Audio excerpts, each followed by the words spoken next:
The 2017 movie It is an example of how racist and sexist Hollywood is, unintentionally or not. The 1990 version took place in the early 1960s, but this version takes place in the late 1980s. They changed the time period, but didn't change the ethnic makeup of the cast. It's still 6 white heroes and 1 black hero. In the 1990 version, the black kid was a historian. This time, the historian is one of the other heroes. And this time, the black kid is a black kid with a gun. The black sidekick with a gun. He even wears a bandolier, so he's ready to pop a cap in the clown's ass. More on guns later. The black kid is also the only hero who kills a person, and he also kills animals. More on that later also.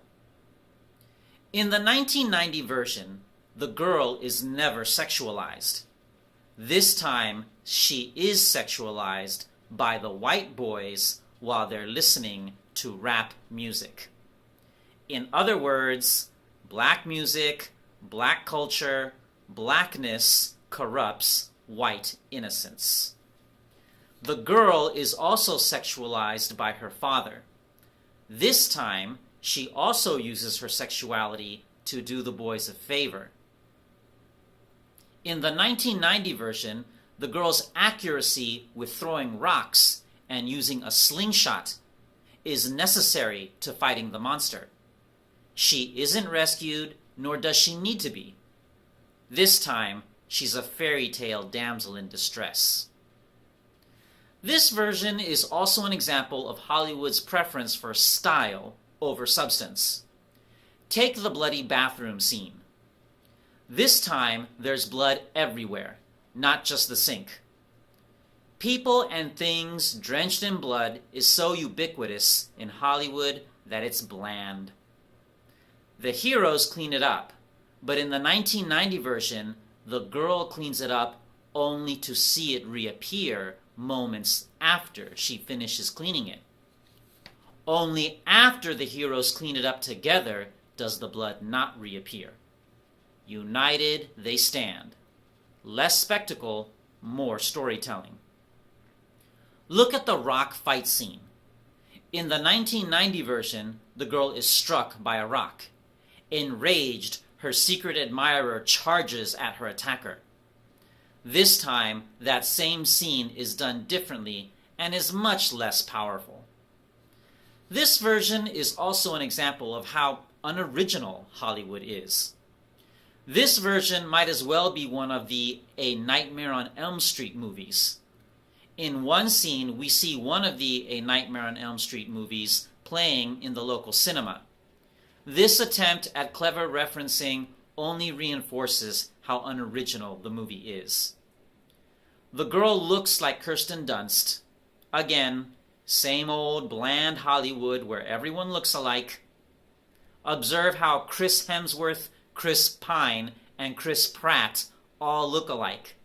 These days you even need the same first name just to make it in Hollywood. The cinematography is superfluous. There doesn't need to be so many different camera angles nor aerial shots. This movie is about 7 kids in a small town, not 5 couples in New York City. Again, Hollywood relying on the same old cinematography instead of acting, writing, directing, etc. There are guns in this movie. More of the same bland Hollywood lack of originality and creativity. How to defeat the villain? Gun. There were no guns in the 1990 version. Even one of the characters comments on how they don't use guns to fight the monster. This time, they use guns and sharp rods. Guns, rods, and an underage girl in her underwear. More of the same bland Hollywood crutch of semi-nude young females and penises. We see an animal get killed in the name of entertainment. Unnecessary. This is not a movie about livestock in the food industry, and it is certainly no Of Mice and Men.